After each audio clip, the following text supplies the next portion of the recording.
internet. 'Cause my internet at home was so bad that I would have to come up here to do the live streams. And I Gotcha. did like probably I think 3 or 4 live streams up here, sitting like with this stupid background of this old paneling, white painted paneling and shit. That's funny. Before I got the Starlink hooked up at home where I could actually just do it there. There we go. Brad's starting live. He's got it going. Oh, there you go. Sweet. Everybody head over to Brad's. Yeah. Give you guys just a minute to take off and head over there. Click that link. Go find him. Right. And then I've got to sign off. Head home. And get some damn rest. Hell yeah, brother. Feeling it myself. Yeah. Yeah, I know. It's late. I don't usually see you up. Howdy, Blakers. How you doing?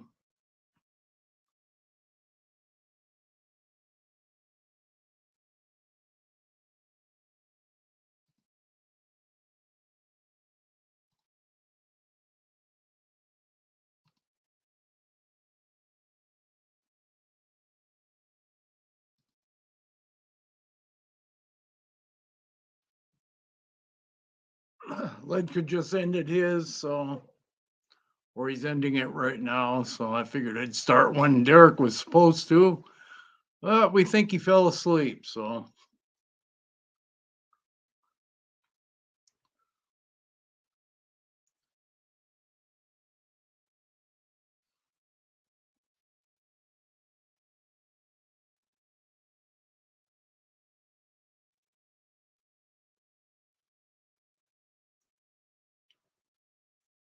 what you up to early morning?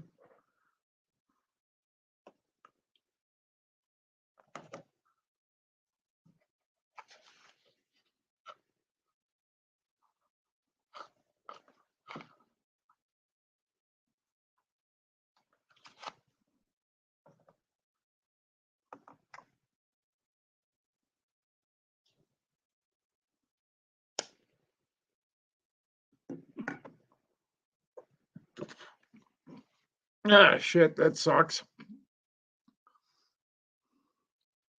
You on your Friday night now, or you got one more?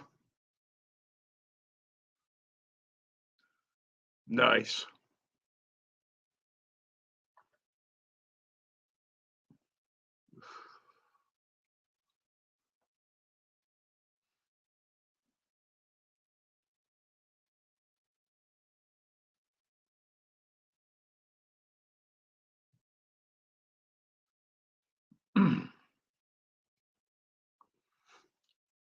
What do you do for work, Blaker?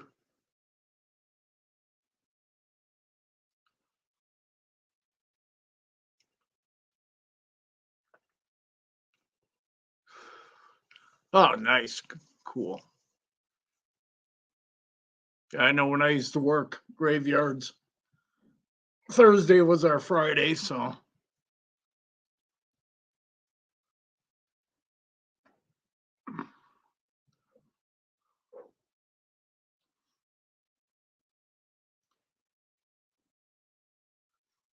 Oh, nice. That's where my heart is, in machine shop. I used to do a little bit of programming and stuff for CNCs, and then manual. I used to do a lot of manual stuff. So lathe, mills, grinders.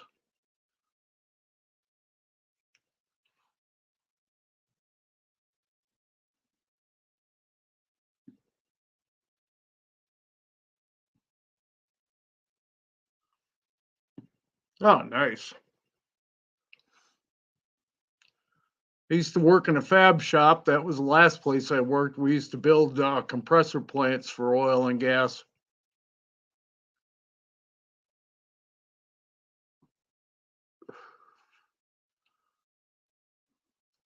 So I've done a lot of pipe fitting and all that kind of stuff too. So, what state are you in?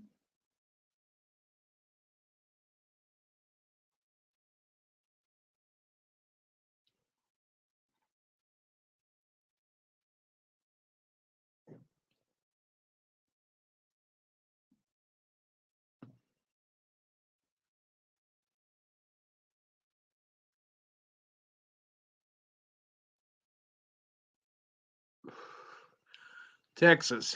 Yep. I figured either Texas, Oklahoma, Pennsylvania, and I'm in Wyoming, so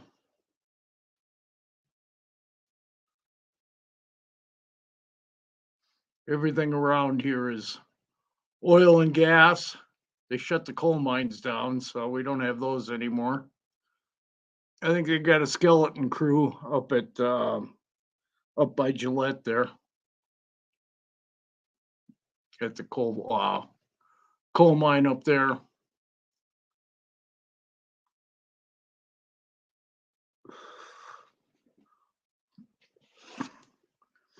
Years ago, I used to work. Ah, nice. I used to work in an underground coal mine for a while. That was pretty cool, like that.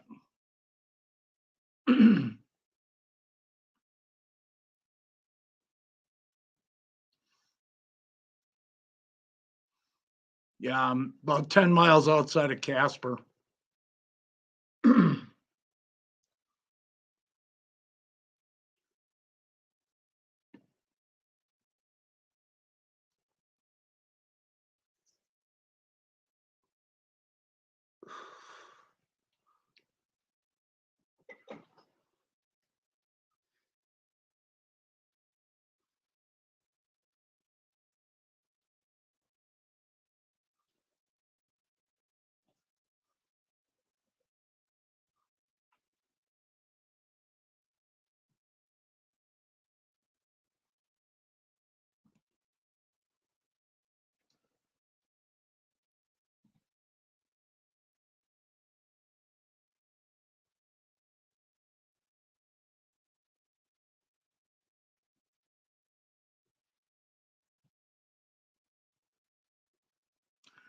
There's Solo. How you doing, kiddo?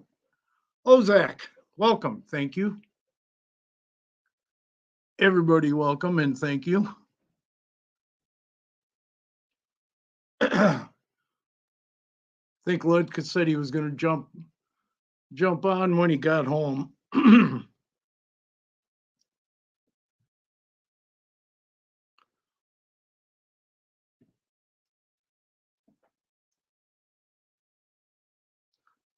Oh shit, nice. Blaker, only an hour away from J&G. Nice.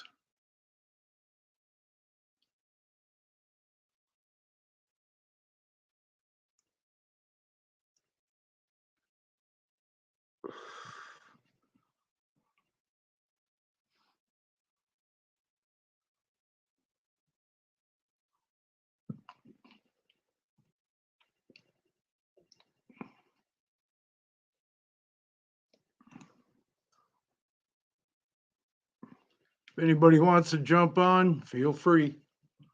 How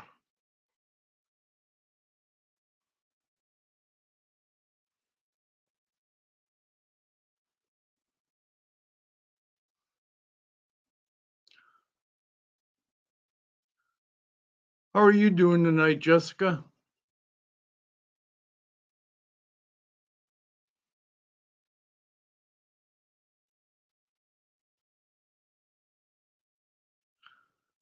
Howdy, E. How you doing?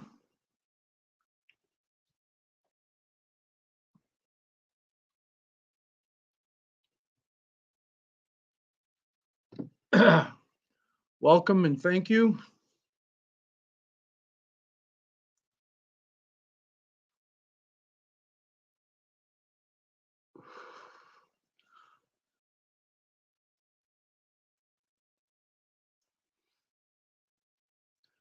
Oh, I'm kind of wound up tonight, so. And Ledka just ended his. He was going to head home from the shop. and then jump back in if he doesn't fall asleep. Derek was supposed to start one, but we think he fell asleep. So, I can't wait for heat. Shit, it was starting to snow again last night for a while. But it was in the 60s today.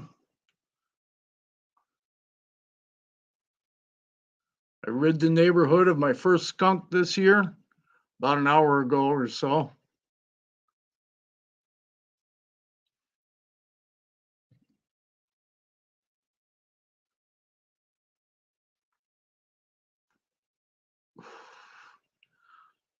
Oh man, 90s. I'd love to see 90s.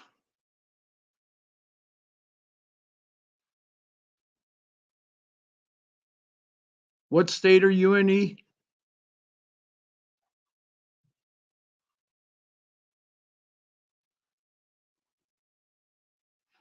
Yeah, I caught it in a live trap and then give it a couple of 22 CB longs in the head. And I'll bury it tomorrow with the tractor. New Mexico, that's right. I'm sorry.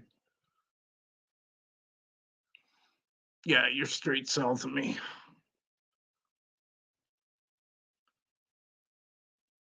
Well, something got my last guinea hen a few days ago, so I figured it's probably the skunk. So that's one less skunk in our neighborhood.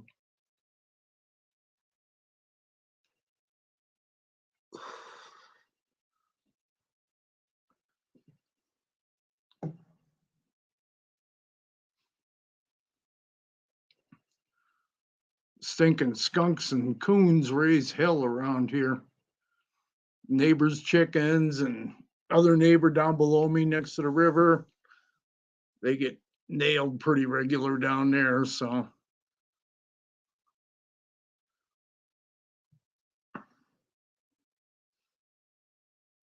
coyotes, young coyotes probably won't be out until about, maybe in a couple more weeks.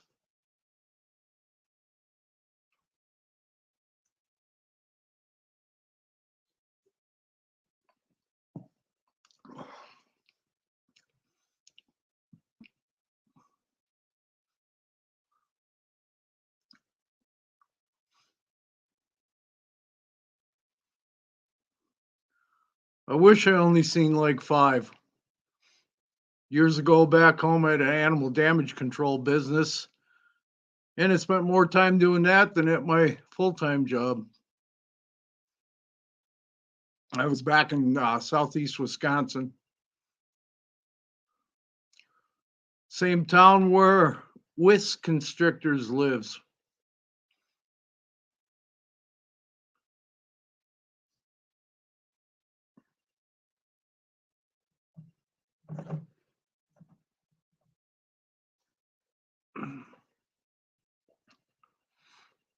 Raccoons are a pain in the butt.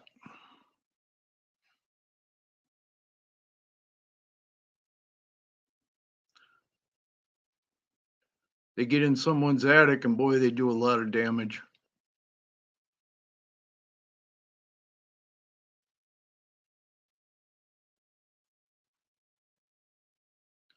Carry disease.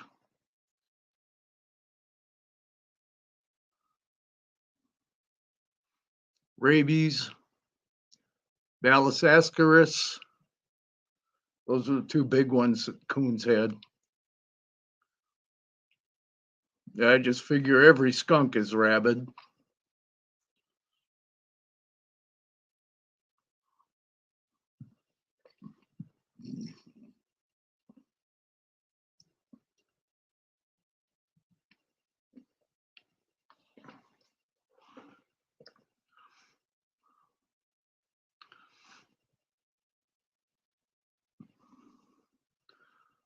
We had a lot of possums back there in Wisconsin too, but they didn't do too much damage. They'd get in the garbage once in a while if you didn't have the lids on the cans, but you don't have to worry about possums and disease because they don't carry rabies or anything else. Um,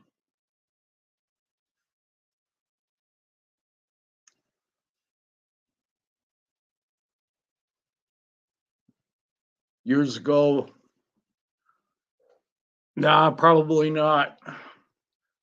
I know they've got them in Nebraska, just east of us, but they don't come this far west.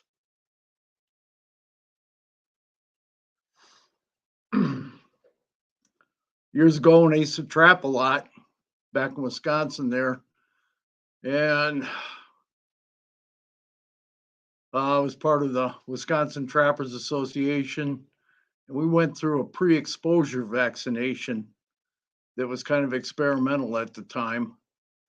I believe now you can get it with no problem, but and the hospital picked up the tab for that, and we had about 30 people that went through it, trappers and wildlife people, veterinarians, and we all went through the pre-exposure vaccination, and there was two brothers that took it, and they did not, their titer level was not high enough after the vaccination was done, and so they went on to University of Wisconsin, wanted to do their medical area up there, wanted to know why those two brothers were not immune to the rabies afterwards, after the vaccination. I never did hear the results of that, but yeah, we get bobcats around here too once in a while. Mountain lions, they come through. We get those in town. We get bear in town, black bears. So far, the grizzlies haven't come this far east in the state. Close, about 100 miles north of me and about 100 miles west. They get grizzly, but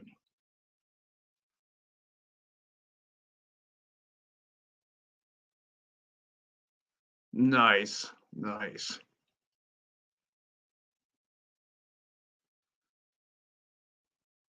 Yeah, we get them several times a year. And Casper Mountain is only like, by the way the crow flies, maybe 8 miles away. And our mountain lion season here runs from January 1st through December 31st.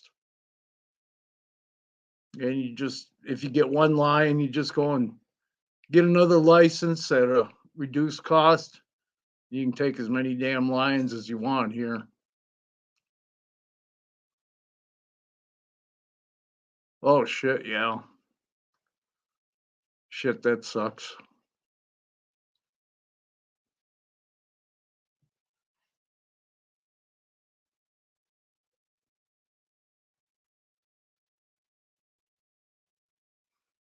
Last year, our fire season here wasn't too bad. So Colorado had it worse than we did. So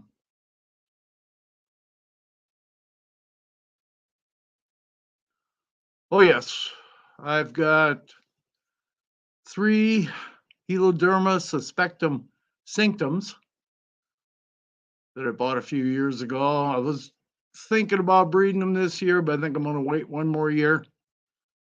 And then I've got an emerald tree boa, a female, a northern, Corallus caninus.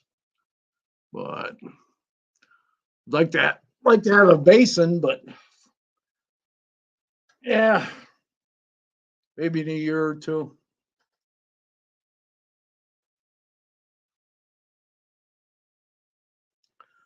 But I do love my Gila monsters. There's Solo. She's back.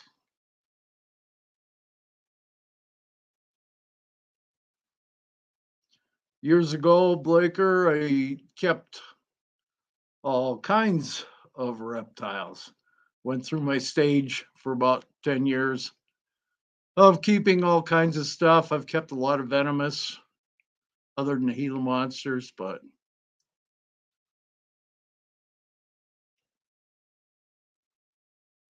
Yeah, I do a lot of catch and release around here. We've got tons of prairie rattles, uh, milk snakes, garter snakes, bull snakes, green snakes. Oh shit. Parts of Wyoming farther west have rubber boas. Um, we've got midget faded rattlesnakes here. Um, Tons of different lizards, little skinks, fence skinks, um, horned lizards. We got tons of those here.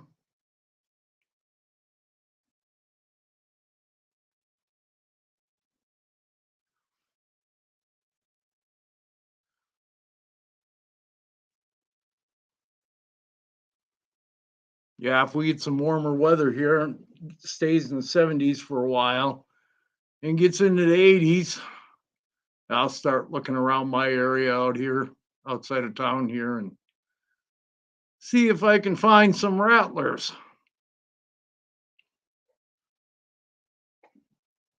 I'll be right back.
Yeah, we've got hog noses here too, supposedly, and I haven't found any yet, but hopefully this year I'll find some.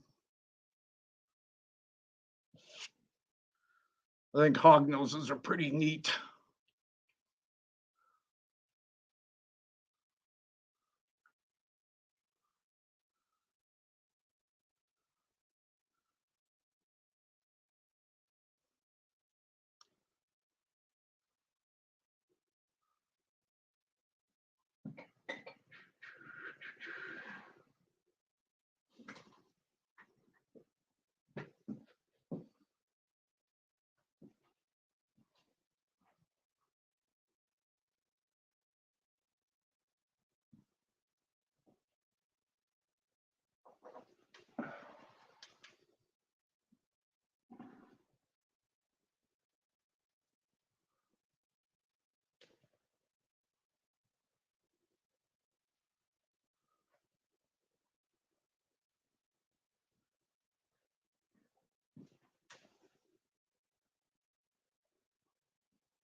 What are you doing? Come on. Want to come out?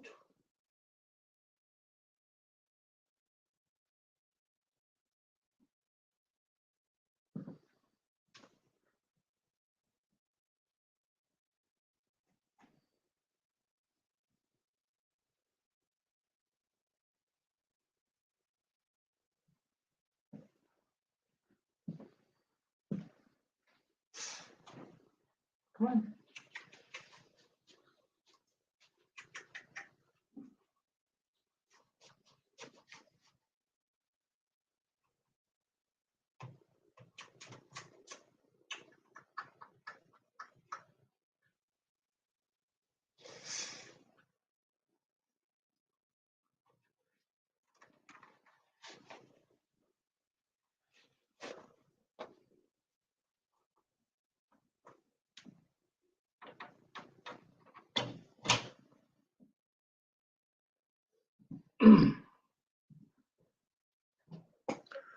Thought maybe I could get one of the Gila monsters out, but it's awake, but it's just not coming out, and I don't want to disturb it unless it comes out of its hide.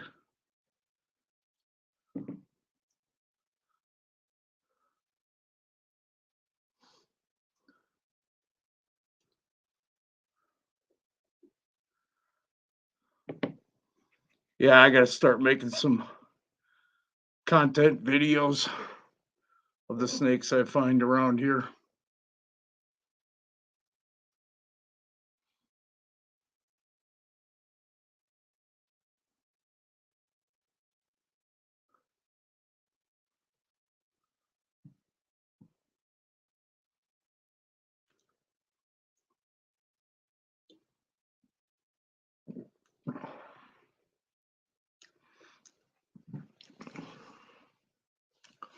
I was going to start putting down some metal and boards out in my backfield behind the house here, down by the barn.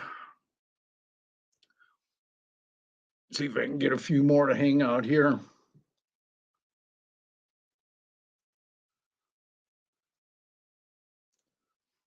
Yeah, most definitely.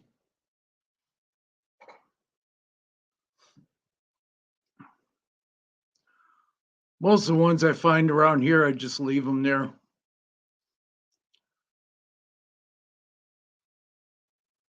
I've got a few ranches out west of town that I know, and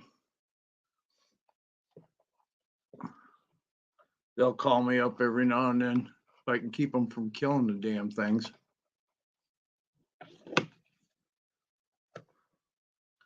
But it seems like shit, everybody in Wyoming wants to kill the damn snakes.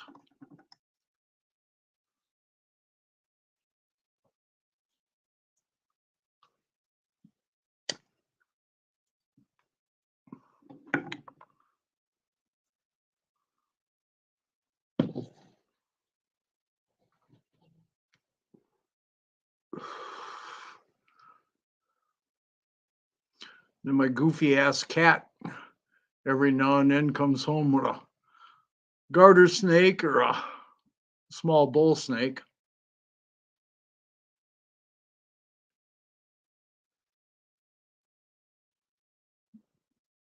Yeah, I've got a regular hook in the car, and then I got a bucket I keep in there marked venomous. Yes, it is.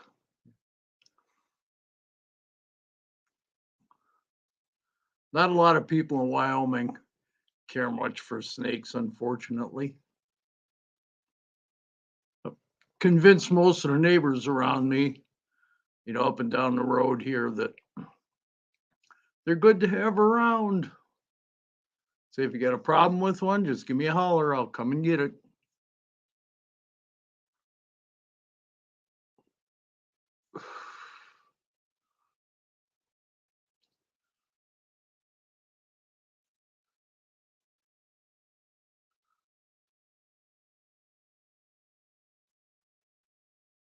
Oh, nice. You haven't seen any blind snakes here or ringnecks or earth snakes, anything like that. With all the pack rats we've got around here in Wyoming, we got tons of them.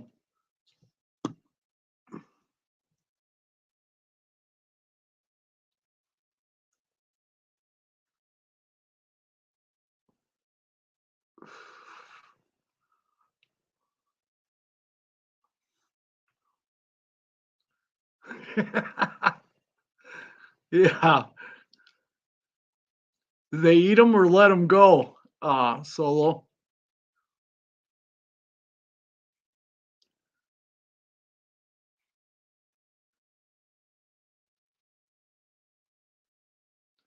Some of these ranchers around here ain't too far off from the hillbillies either, so just more of a northern and western bloodline.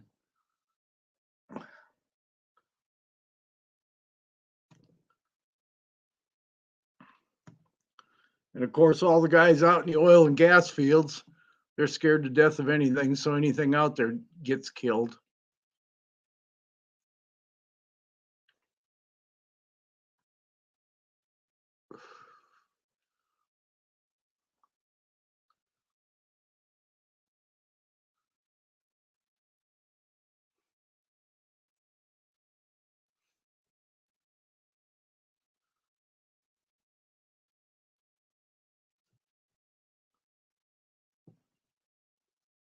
Are you at work, Solo? Yes, it is most people.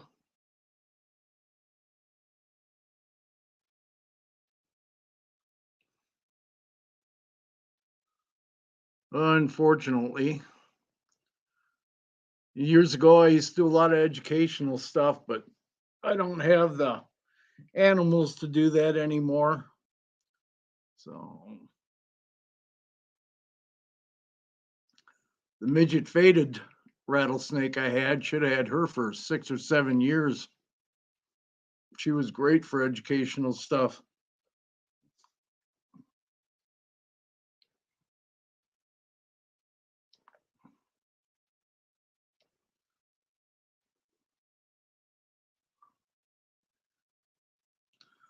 Nice, Solo, nice. You got the whole weekend to get in trouble now.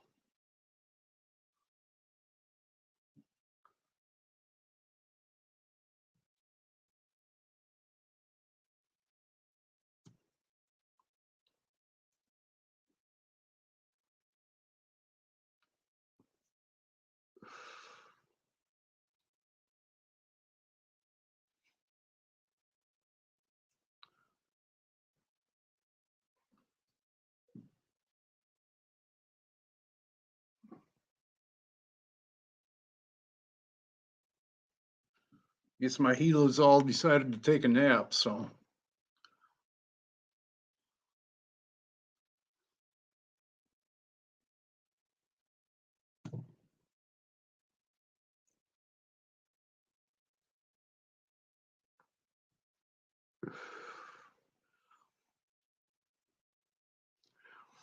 Yeah, I could do that. Then you gotta go out and catch a bunch of different things and go to a couple different areas, get milk snakes, green snakes, all that kind of stuff.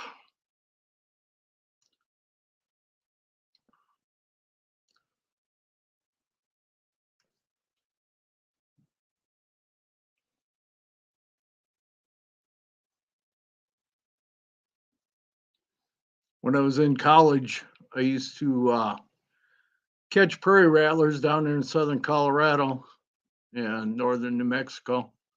And I used to milk them for the venom, and I'd keep them for about a week or two, and then I'd take them back to the exact spot that I caught each one at. Used to carry a little notebook with me, write down the compass or the GPS numbers on there for each snake, and I'd take them back out after a week or two and let them go again. But I had a guy up in Fountain, Colorado that used to buy the venom off me.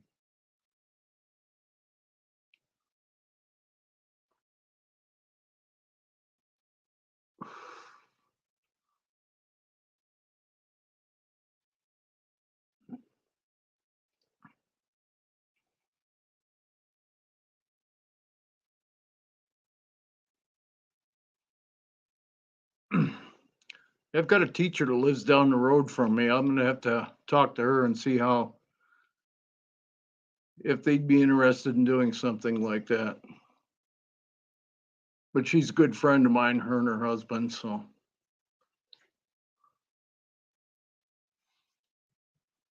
Try to find out how the education system works around here for that kind of stuff.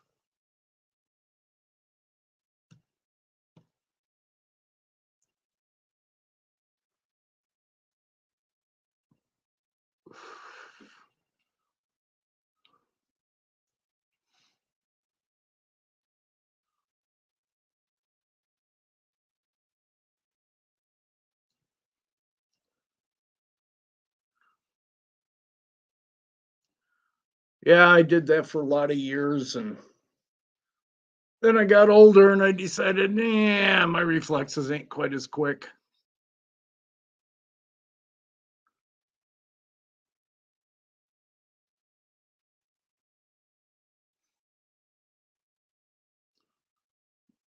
And I always wear the gloves when I'm handling the Gila monsters because I really don't want to take a bite from one if I can help it. So I've got TIG gloves that I use for the Gilas, and then I've got longer regular welding gloves that I use for handling so I don't tear my arms up with their claws.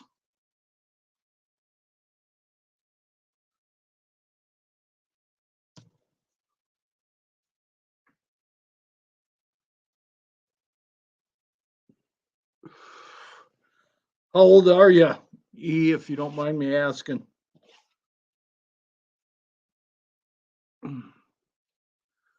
No, they're not deadly, but they might make you wish you were dead for a day or two.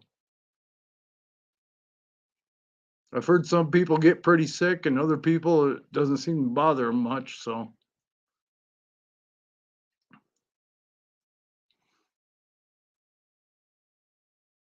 shit, I can't even remember 30.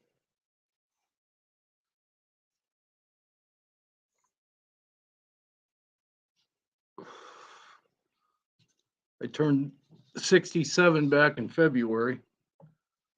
I can get my baby girl out though and show you her.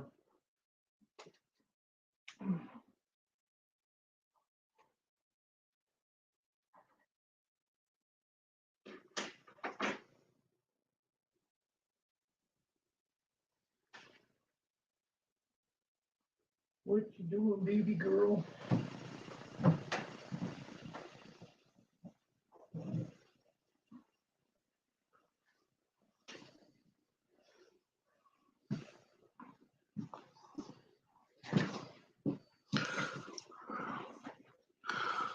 There's my baby girl. Looks like she's getting ready to start shedding. Yes. She's pushing 7 foot.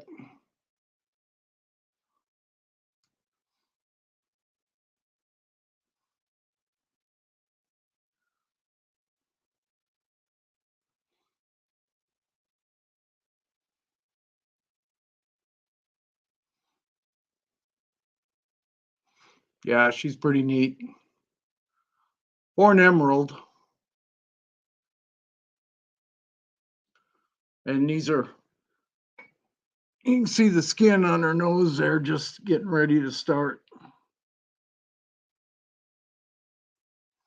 Her eyes don't generally turn blue like most snakes, but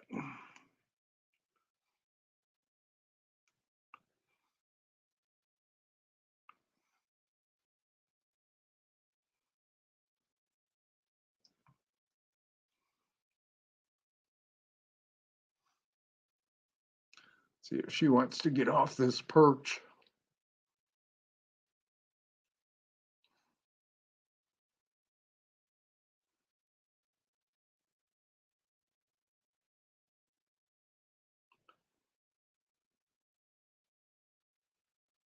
Yeah, she is pretty docile.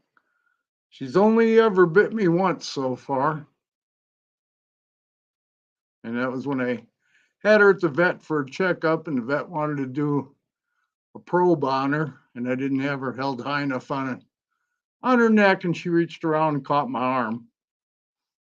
The vet tech that was in there with us freaked out, ran out of the room, and the vet says, "You okay?" I said, "Oh yeah, she's fine." Shit. She just bit and let go. Of course, the blood like crazy because all snakes have an anticoagulant in their saliva. So, and the vet went out of there and yelled at that poor girl for leaving the room.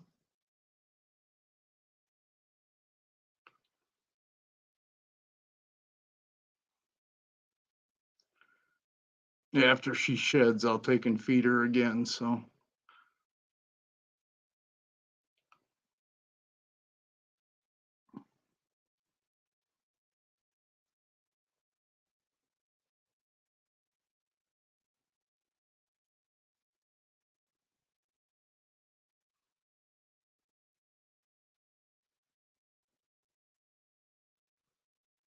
come on, baby girl. You come off your perch.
She's just about maximum length. She's just pushing 7 foot right now when she's stretched out.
And I've had her for 3.5 years now.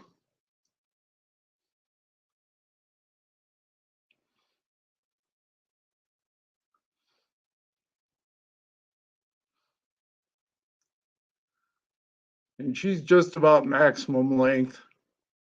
She might get a little bigger, but that's about as big as the northerns get. The Batesii, which is the basins, they'll get quite a bit bigger. I've heard of them getting up to 8 feet.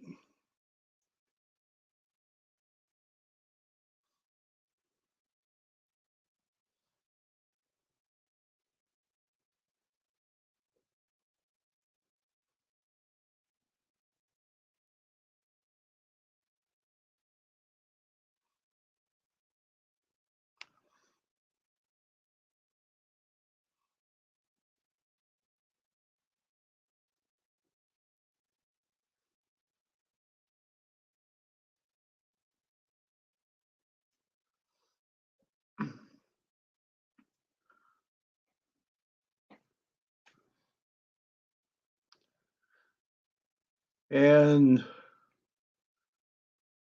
the emerald tree boas have the longest teeth out of any non-venomous snake.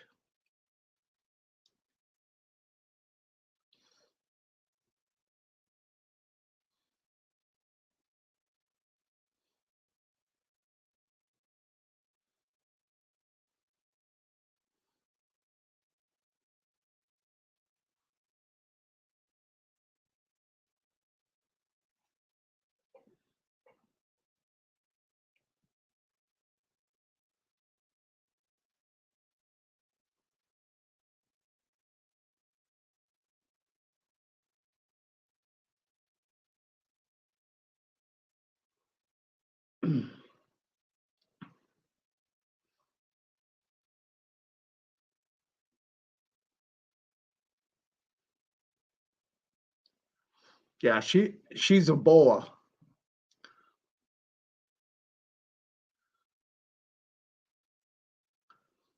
So she has live young.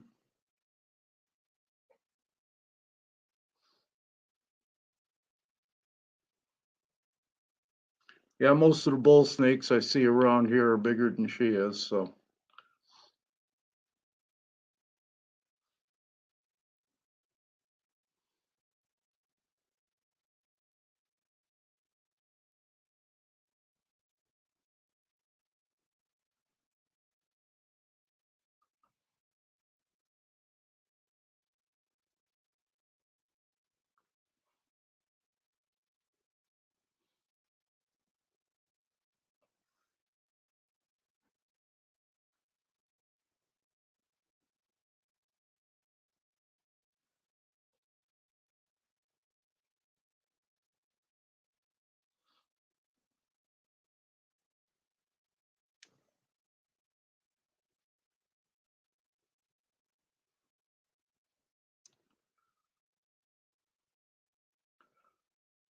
But I feed her Norwegian rats, ASFs, quail.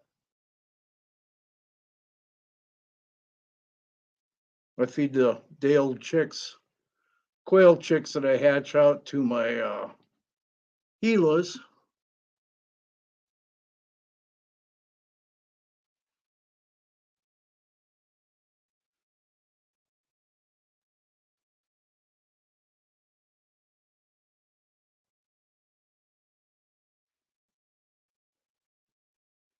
Here, turn around this way.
Yeah, she just had a BM the other day, a couple days ago. So I usually give her about a week from the time that she has a bowel movement till I feed her again. So, and I never feed her twice in a row without her having a bowel movement. And years ago when I kept emeralds, that's what I learned is the best way to keep them because then they don't get overweight. And she'll take 3 small to medium Norwegian rats.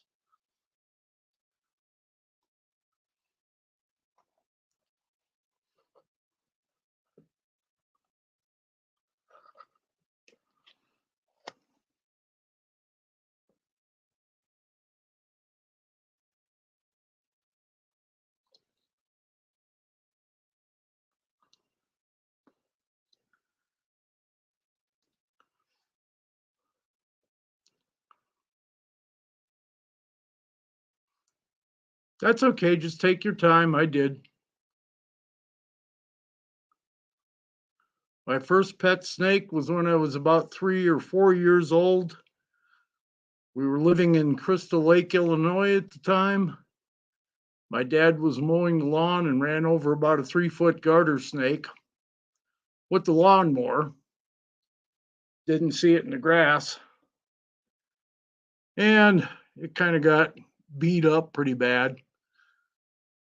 So I took it and kept it in the window well for a week till it stunk so bad that my dad finally trashed it. But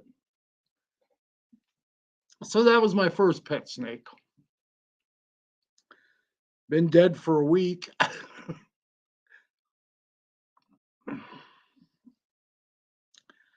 In southern Wisconsin, southeastern Wisconsin, when I was a kid, I used to catch tons of garter snakes. We had billions of them around. And I knew where there was a couple of dens. So in the spring, I'd find those, go back to those dens every year and just reach down inside and pull out a whole handful of garter snakes.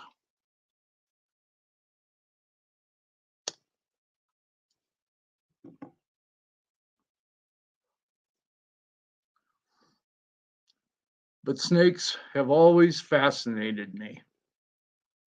Years ago, I had turtles, I had snapping turtles, I had caiman, um, had a green mamba for a while, uh, spectacled cobra for a while, had mangroves.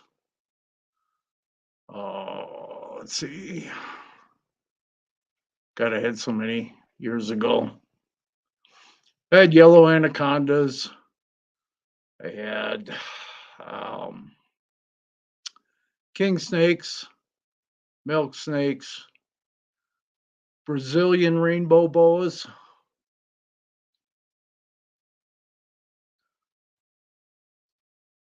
I had about an 8 foot female at one time. I don't know if I got the pictures around here yet or not.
There's a male emerald that I had years ago.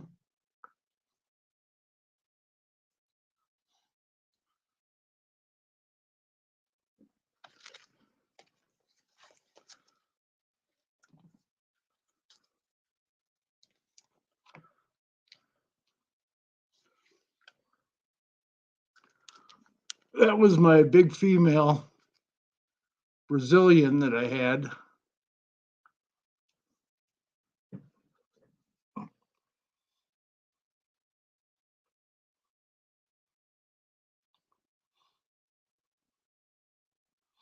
They are beautiful, beautiful snakes.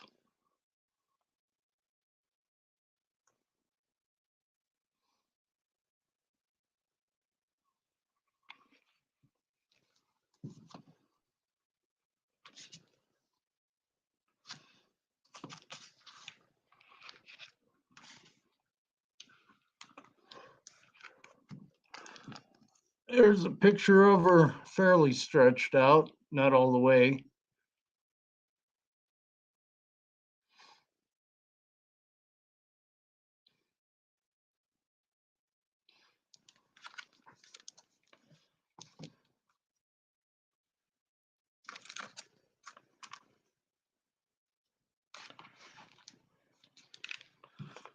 There's a ball python that I took in as a rescue. That came from Denver, from a Humane Society out in Aurora.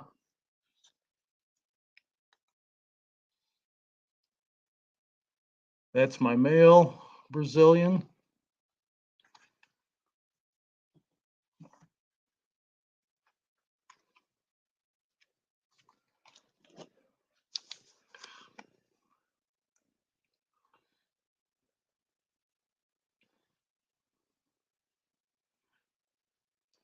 That is a baby prairie rattler. And that came from a church sanctuary down in Chugwater. They found it in one of the barracks.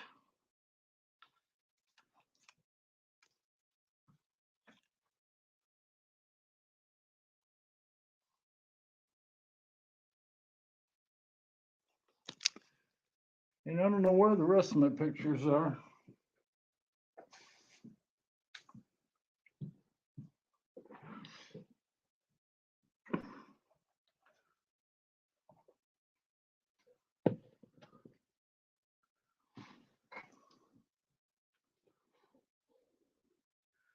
Yeah, the female Brazilians get pretty large.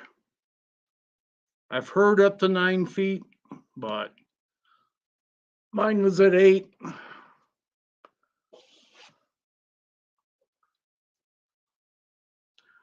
So low.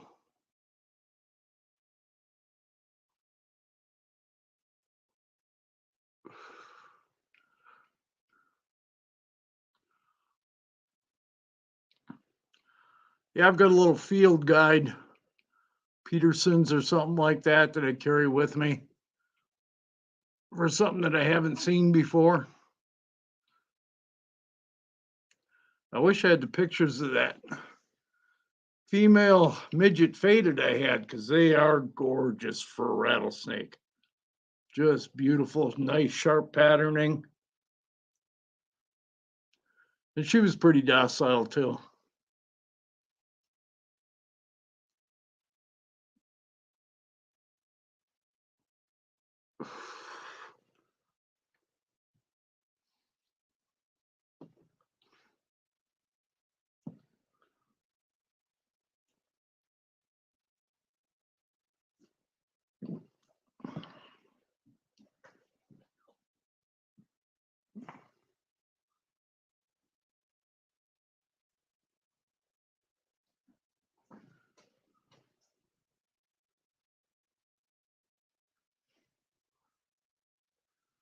The Gilas were out before for a while, roaming around for a couple hours, and now they seem to have gone in their hides.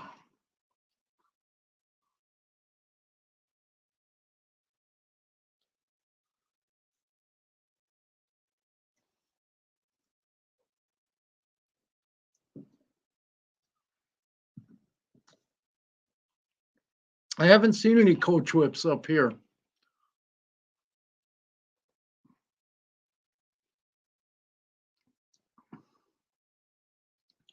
Might be a little bit too far north for him here.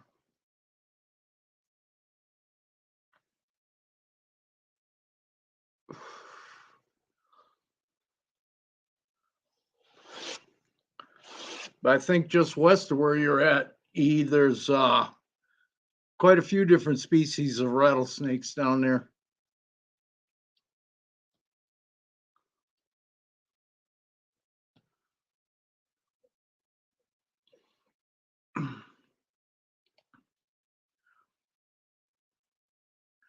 Yeah, I'd like to find something different around here, but I know they're out there. At Cog Noses and that.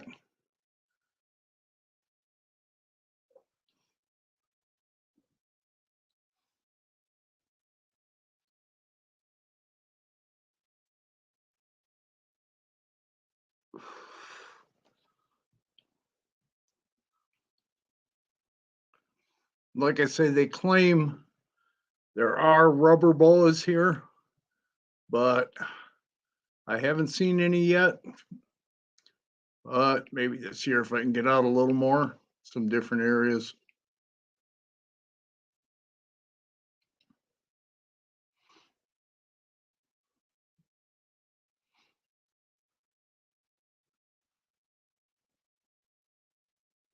Oh, that'd be great to go out and hunt for those and get some pictures, some videos.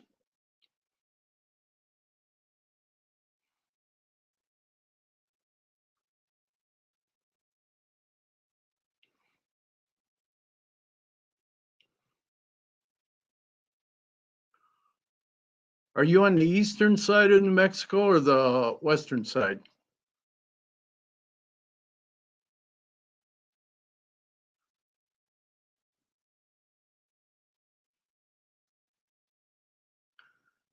Thanks, Solo. You take care. Love you too.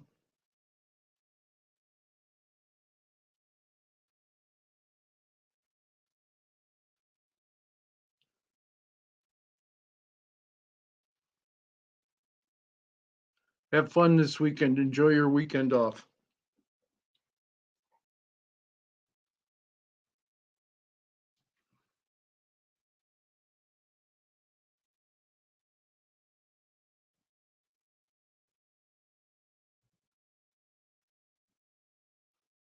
Oh, okay.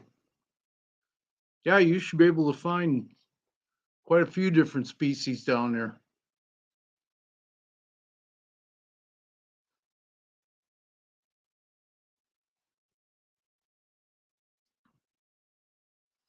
When I was down in southern Colorado years ago, when I was going to college down there was Texas, Oklahoma, all that was fairly close, within an hour's drive.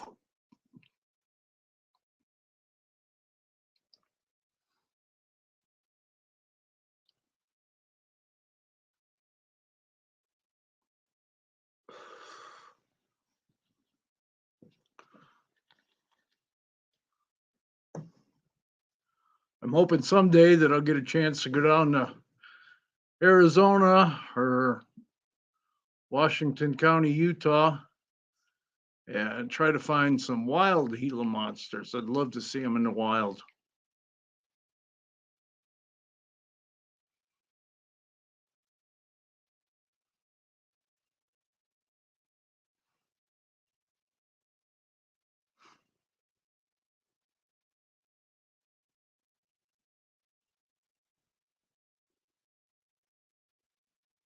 Oh, yeah,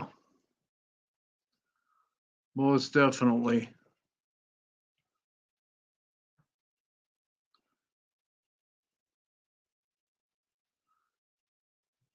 Do you have any of the, what do they call them?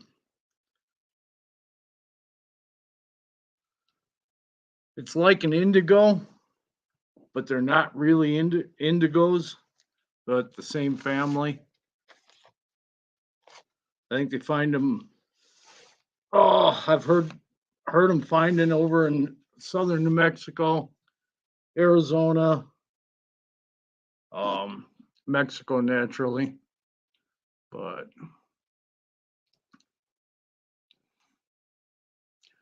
yeah, banded rocks would really be nice to find.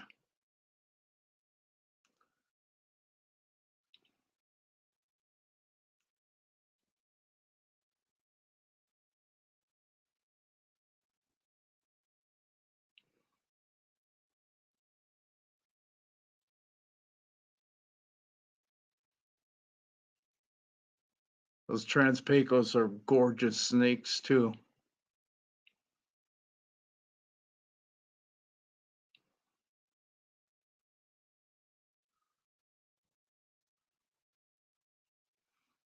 That's the problem up here. We just don't have a big variety of rattlesnakes, but the ones I do find, a lot of them are different colored. You'll find green and brown and yellowish.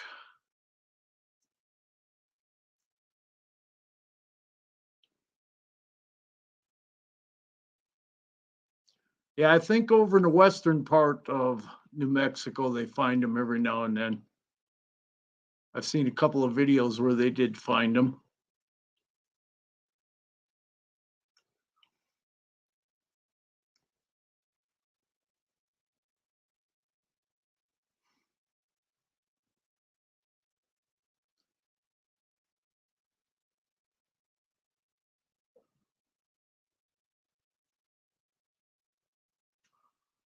Buttermilk racer. Huh. I take it they must be a lighter color of racer. And we've got some racers here, but they're all pretty dark and not much pattern on them.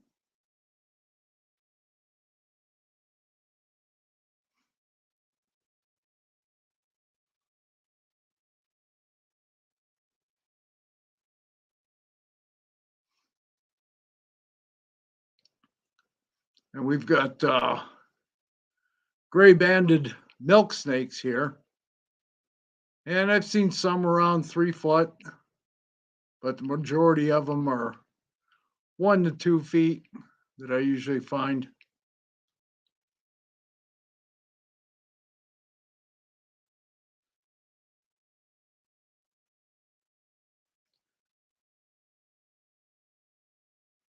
We've got rough green snakes. I found those at almost 9,000 feet. So, which is pretty unusual, but I found them a couple of times up there in the mountains.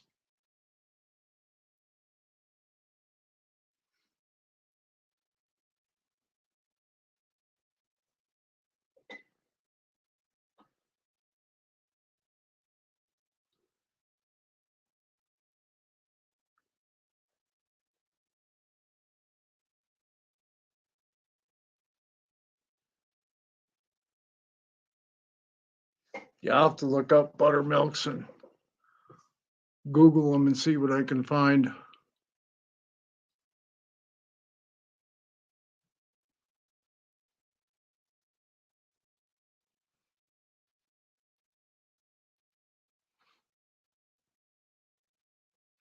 Oh, I was going to tell you before that I forgot.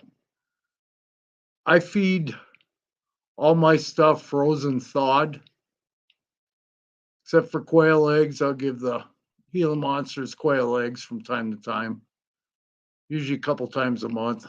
Not a whole lot, but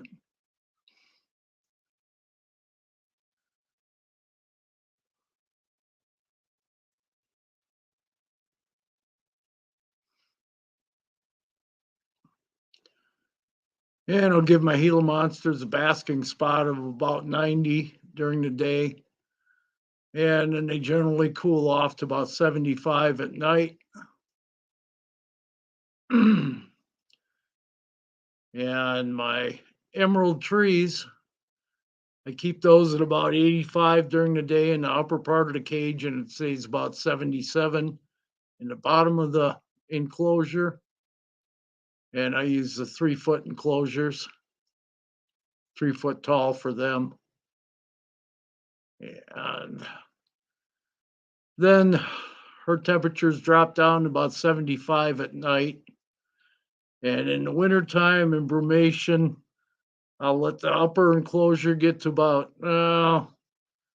80 roughly, and as low as 65 in the bottom part of the thing at night. And she seems to do real good in those temperature ranges. So, and the Gila monsters, I turn their heat off completely from just after Thanksgiving usually till the end of February, and then I turn their heat back on. And they'll wake up a couple of times during the winter during brumation.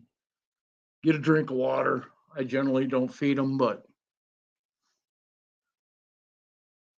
and that seems to work out real well for them.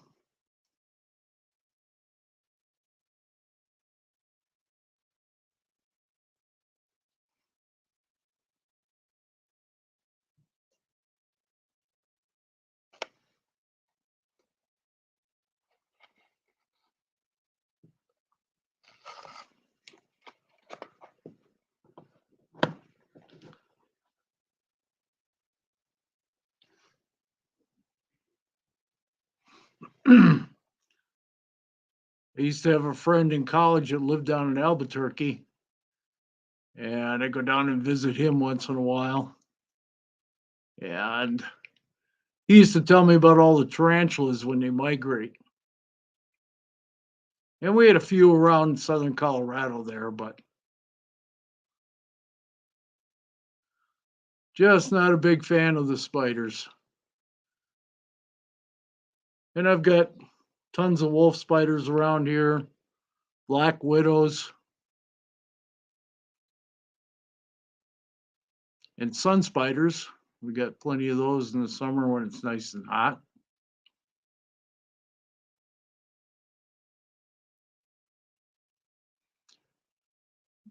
Yeah, it does what they call brumation, not hibernation, but brumation.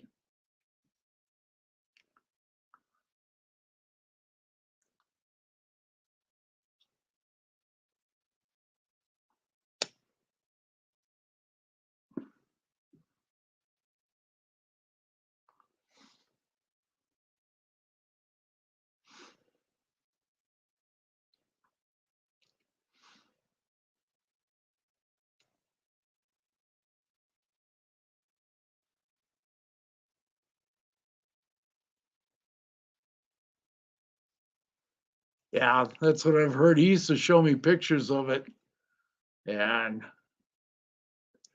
make the hair on my arms stand up.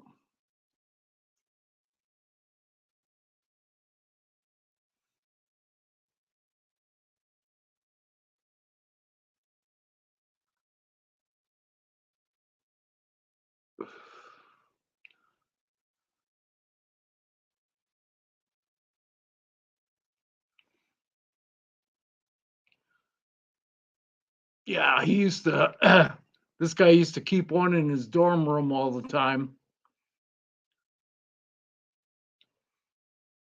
And we'd feed him crickets and fence lizards and all kinds of stuff.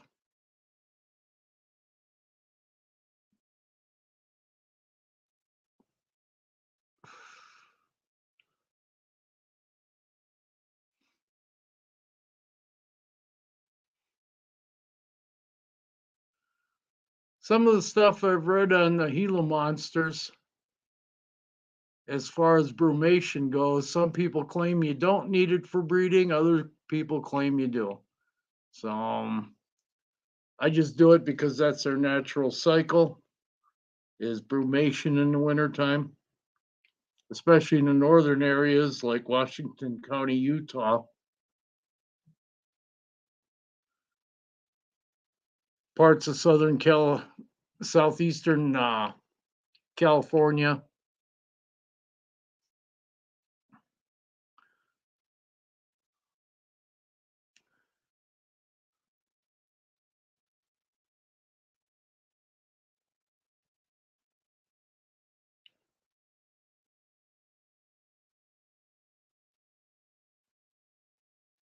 Was that a tarantula or a Gila monster? Probably a tarantula you're talking about.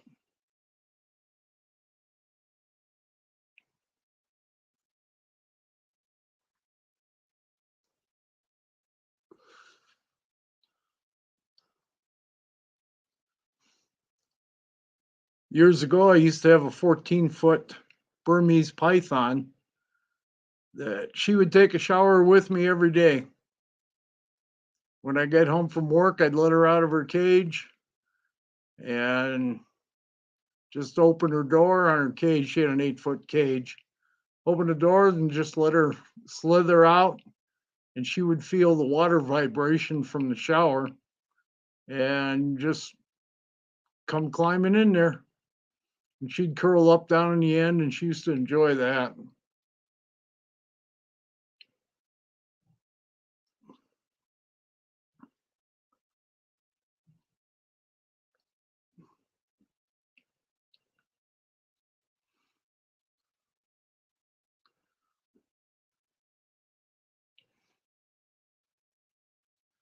I had some neighbor kids that used to like to play with her.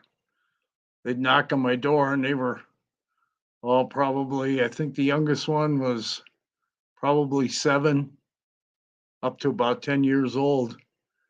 And they'd knock on my door and want to know if Amy could come out and play.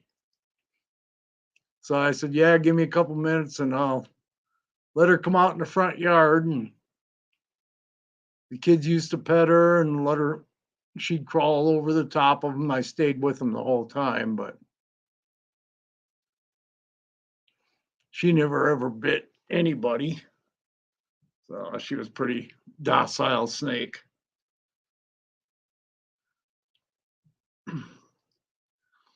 And then one day the kid's dad come up and knocked on the door. He says, I got to see this snake that the kids are raving about.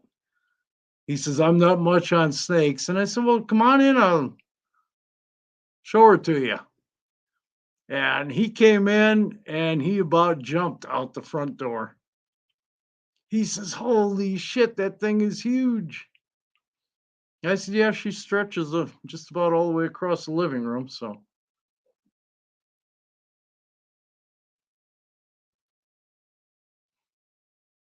the mother, she would touch it, but the father was afraid to touch it.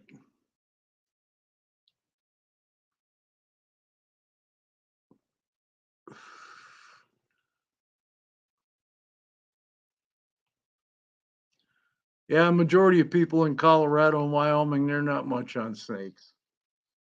Colorado's a little better because they got a lot more people down there. So, and there's a lot of reptile keepers around.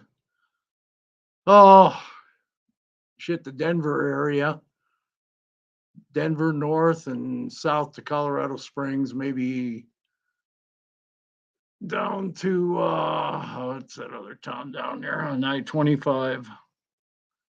Shit, I forget now.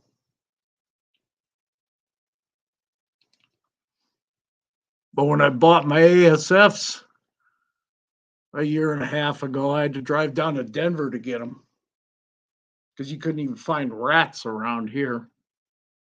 So I was buying frozen shit from Rodent Pro and shit, another place too.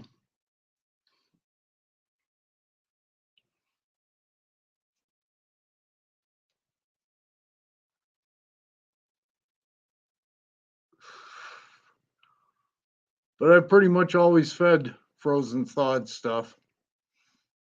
Yeah, and when I take the rodents out of the freezer, I put them in baggies and put them in warm tap water till they get up to about 100 to 101 degrees, because that's a natural temperature for rats and mice. So make sure they're thawed completely.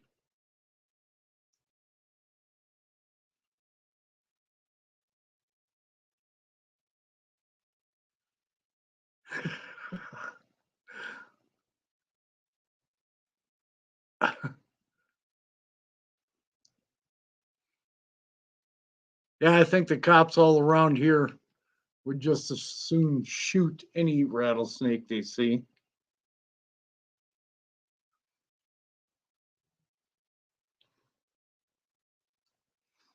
But when I was going to college, people knew that I was keeping snakes and stuff, and they'd give me a call. I gave the police and the sheriff's department down in Trinidad my card, and they would call me and let me know where there was one at, and so I'd go pick it up and relocate it. We had a lot of BLM land down around southern part of Colorado too, southeast. I'd take them out in the county and let them go because I was butted right up against the mountains there, so I had to go east.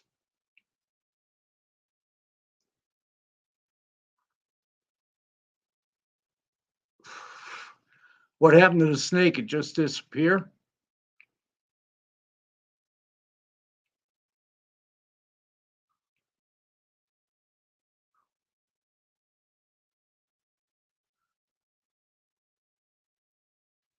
Yeah, that'll be nice.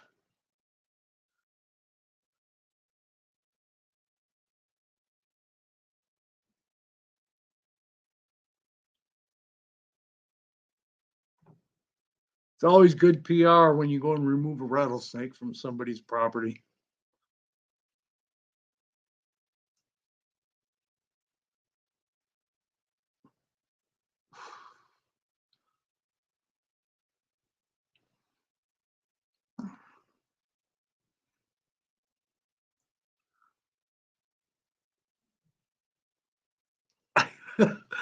Thanks, Gummy Bear. Appreciate it.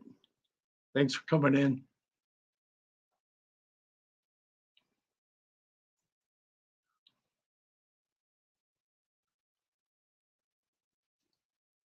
You keep anything, Gummy Bear?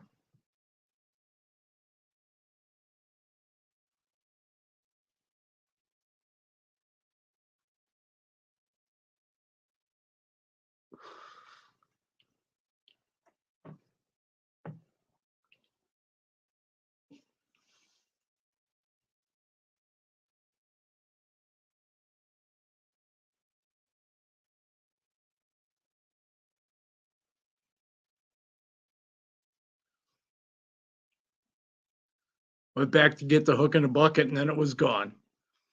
Yeah, I stay pretty well glued to my bucket and hook in the car. I keep a couple of hooks in the car. One's a full telescopic one.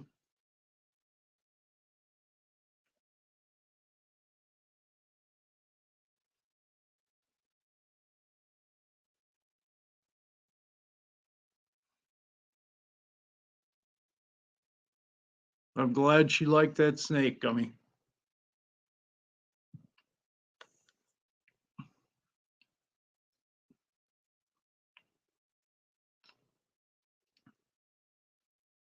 Oh, wow.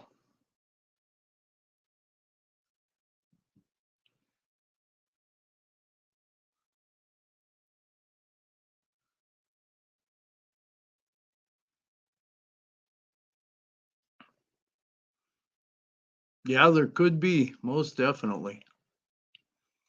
4 skinks. What kind of skinks do you have?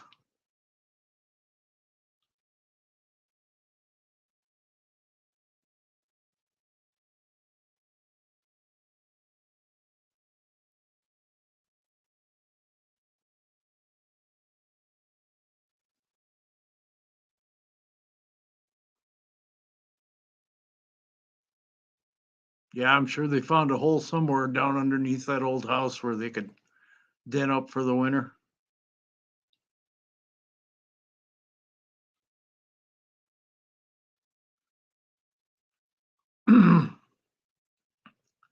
What kind of skinks do you have, Gummy?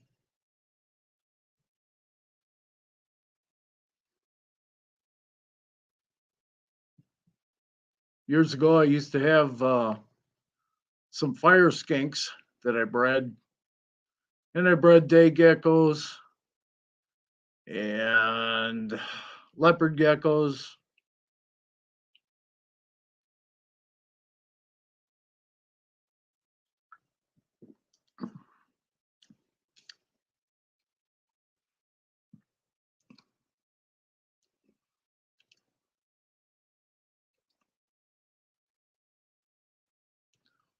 Yeah, when I find old buildings around here, well, I hunt those heavy. Oh, eastern water skinks, cool.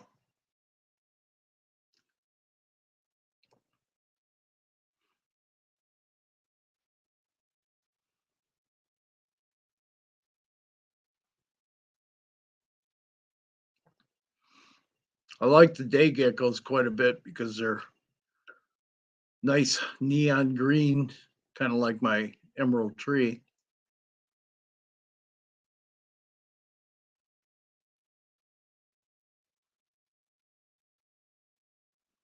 Yeah, some of the colored Uromastics are really pretty.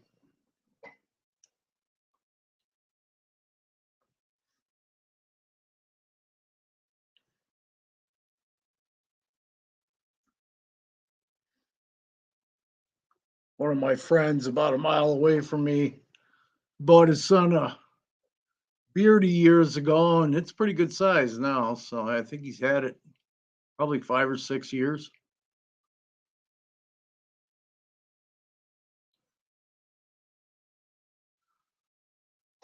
But that young feller isn't heavy in the reptiles. He just has his beardy, and that's it.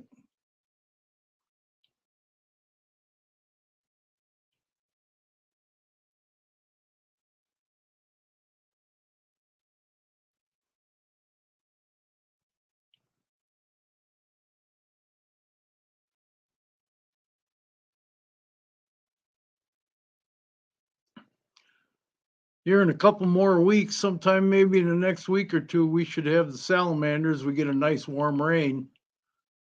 I get salamanders, tiger salamanders, going across my driveway. I've found them in the garage and out on the road in front of my house.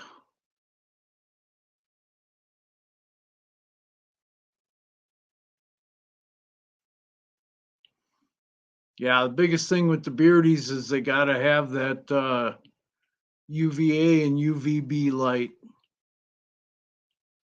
and a good diet.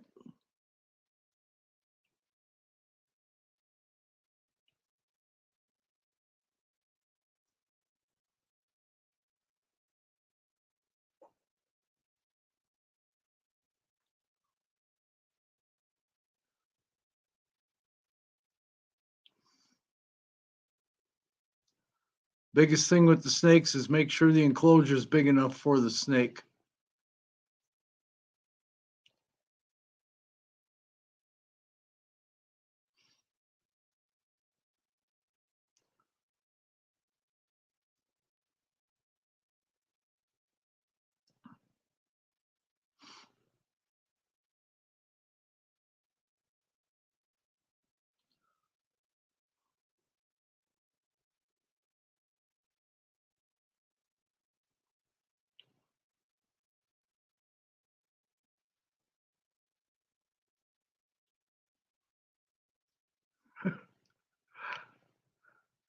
Yeah, I know about the staying in shape thing.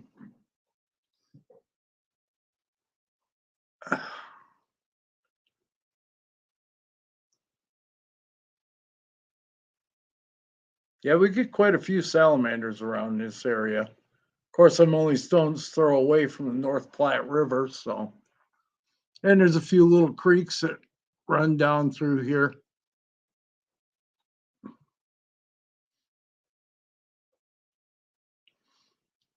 But usually when we get a nice warm rain, we'll get an evening where it's still in the 70s, maybe low 80s, and we get a rain. Man, the salamanders come out like crazy here.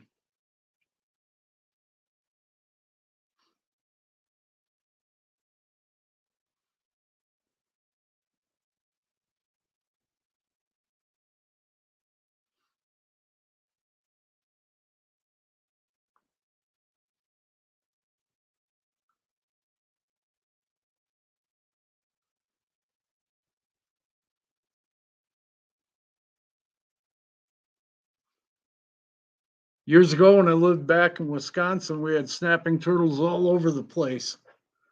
In the fall, I used to find the babies everywhere just before it froze up.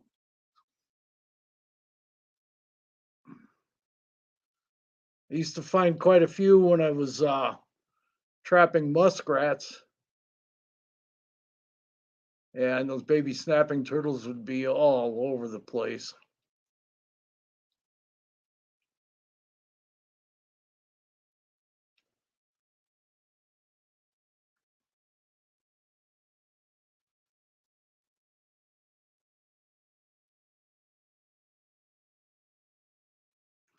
Oh, nice, Gummy.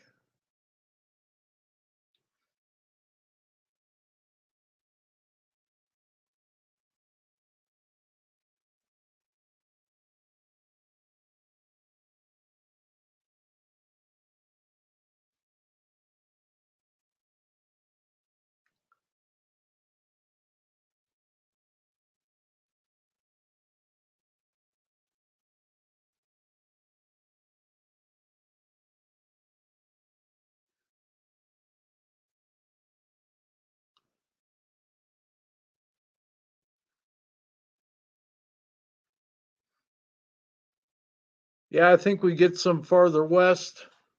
We'll get snapping turtles out by one of the reservoirs.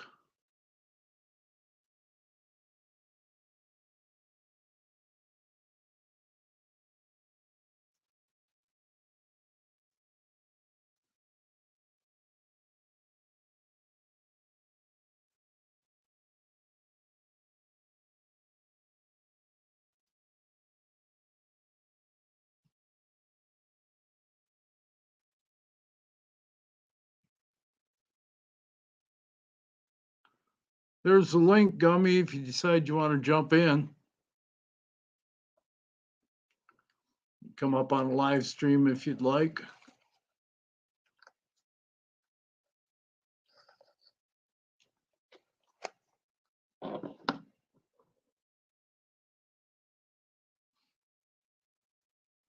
Yeah, I'm usually on my laptop. I've been on a couple lives with Rodriguez and a couple other people I've done it on the phone. On Instagram. It's kind of a pain in the ass on the phone.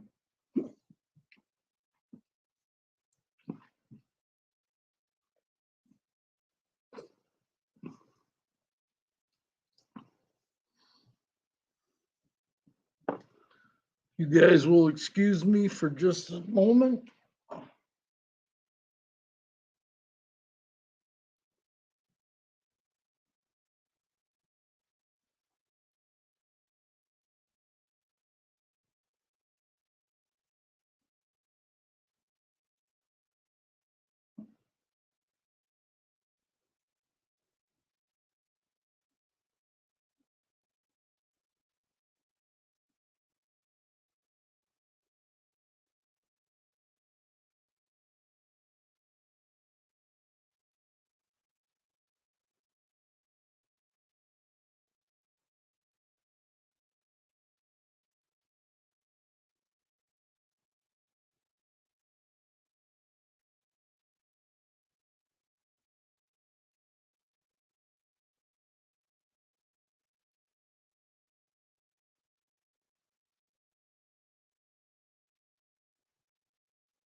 Yeah, he is sub to me. Benji is. He was on with Ledka before. And his internet would probably work better when there's hardly anybody on there.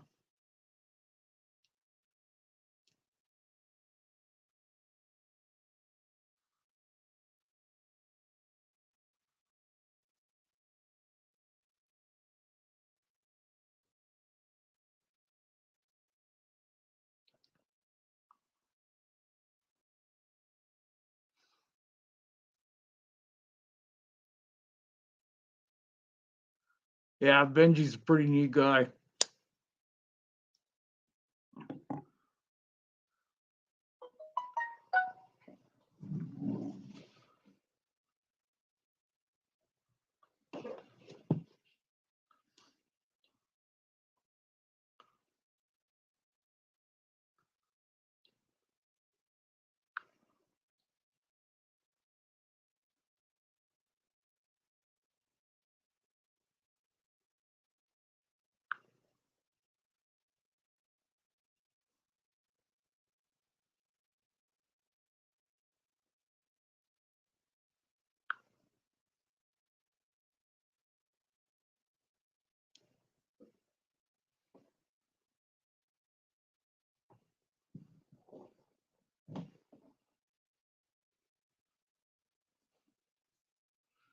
You should be able to. I was able to get into a couple of live streams before with my phone. I just don't like using it. I prefer to use a laptop. And the laptop's got a pretty good camera. So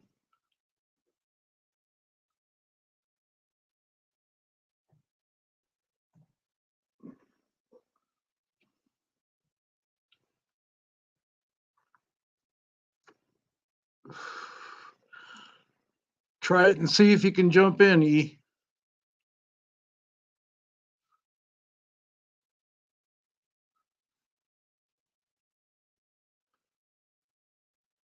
A lot of people use their phones for live streams.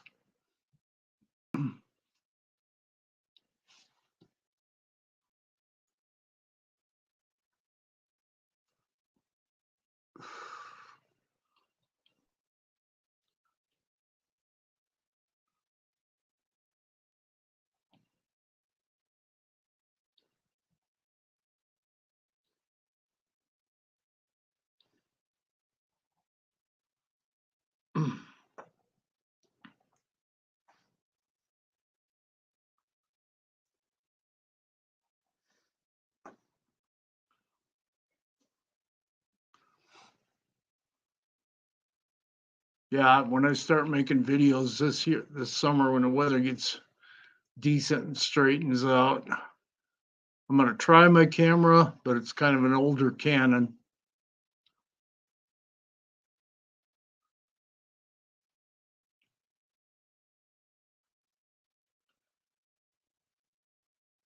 Thanks, E.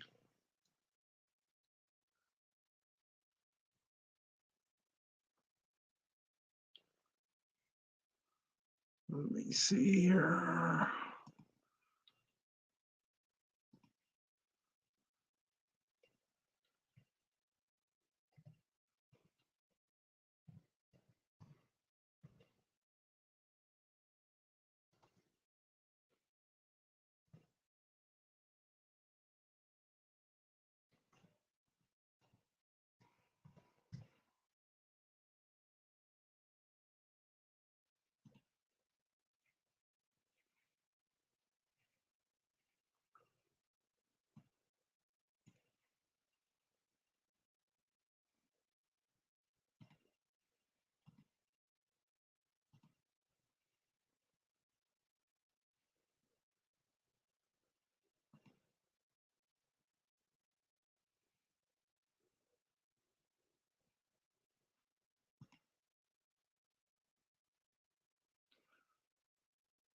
I am subscribed to you, E.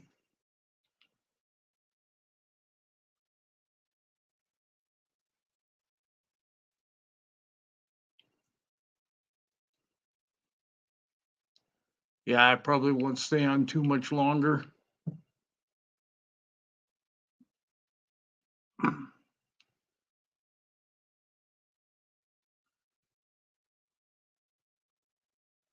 I do appreciate you coming in, though.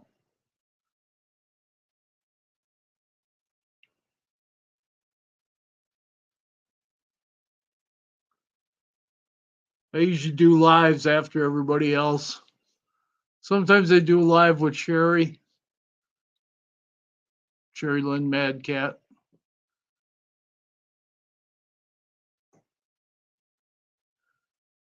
Yeah, both of us, E.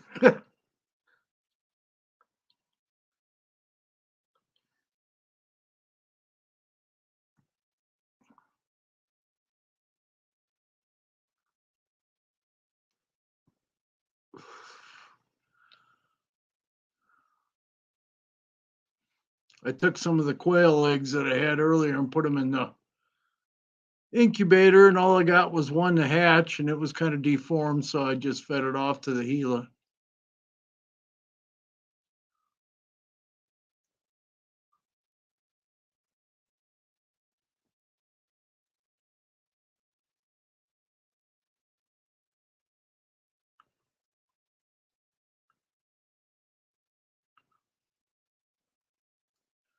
Yeah, I probably should end this pretty quick here.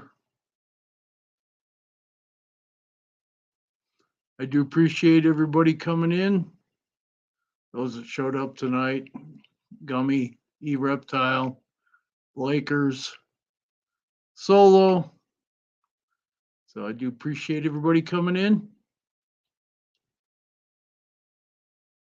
Sorry, I thought we'd get a few more people, but I think everybody fell asleep. So, but I will do lives again. I don't have any set day or time. So, but thanks everybody for showing up. I do appreciate it. And hopefully we'll see you again. It was good talking with everybody. So, well, thanks a lot. Have a good Friday. And maybe we'll see you all sometime this weekend down here. Thanks, Blaker. Take care, all.